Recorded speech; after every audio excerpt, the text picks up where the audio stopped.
yaşıl zona qrupuyuq. Yaşıl zona qrupunu seçməyimizin adı yaşıllıqda, botanikada olduğumuz üçündür. Nümayəndələrimiz Nuriyeva Sumarə, Əsədli Humay, İsmailzadə Rəsul və mən Mustafazadə Nuray. Birinci sualımızı etdiyimiz tapşırıqlar üzərində tapdıq. Birinci sualda deyir ki, xanalarda yığdığınız hərflərdən hansı söz alındı? Bizim qrupun cavabı Əl-Birunidir.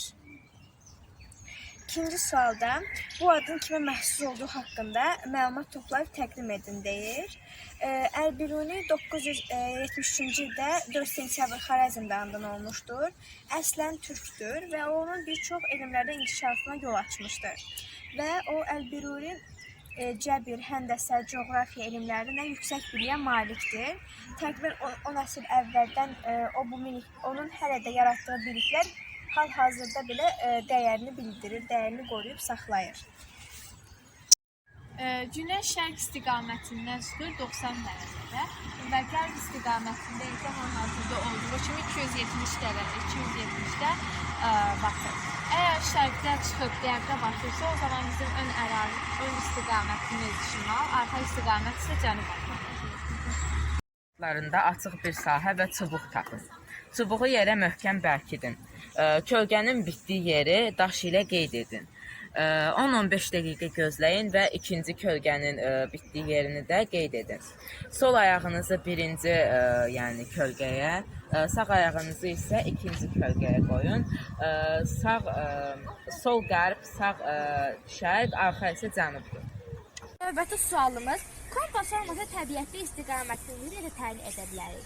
Bu sualın əslində çox cavabı var, lakin mən birini deyəcəm. Mənim üsulum ağac mamırı ilə tapmaqdır. Məsələn, yolda gedərkən daşların və ya ağacların üstündə ağac mamırı gördüyümüz tərəf şimal tərəfdir. Məsələn, mən burada göstərim. Yuxarıda ağac mamırı var, yəni o tərəf şimal tərəf.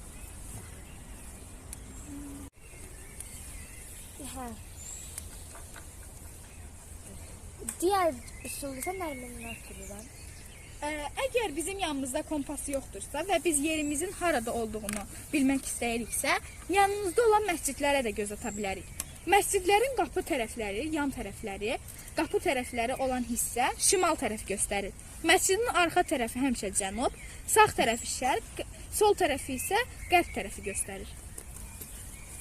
Və diğer üsul ise kamillə sürülen. Və biz əgər kompas olmadan bir başqa üsulla da tapa bilərik. Əgər yanımızda bir dənə sap iynəsi, maqnit və bir də kasa içində su və bir dənə də kağız olmalıdır. Biz ilk başda iynəni maqnitə sürtürük və həmin o sürtülmüş maqniti kağızımızı qatlayıb ondan belə keçirib və suya qoyuruq. Onun iynəli ucu olan tərəfi şimalı göstərir, onun sap taxılan yeri isə cənubu göstərir. Mənimizdə oyunda istifadə etdiyiniz xəritəyə baxıb, qraf və ağac informasiya modellərini qoyun. Bu modeli sahib qrup onu ötürürəm. Biz Əl-Biruninin adını taparkən istifadə etdiyimiz məntəqələri mən sizə qraf yolu ilə başa salmaq istəyirəm. Baxın, burada bu birinci məntəqədir. Yəni buradan 23 addım ilə ikinci məntəqəyə çatmaq olar. Bu ikinci məntəqədən üçüncü məntəqəyə 15 addımla, üçüncü məntəqədən də dördüncü məntəqəyə isə 18 addımla çatmaq.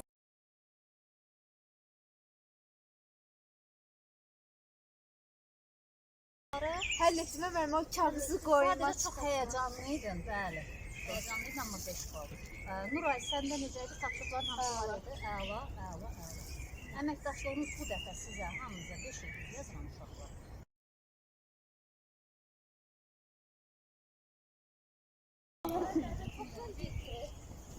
Ay, mən çox Əla. Diqqətli də uşaqlar. Diqqət. İlk əla, əla, əla, əla, qəşəng. Belə daha güzel.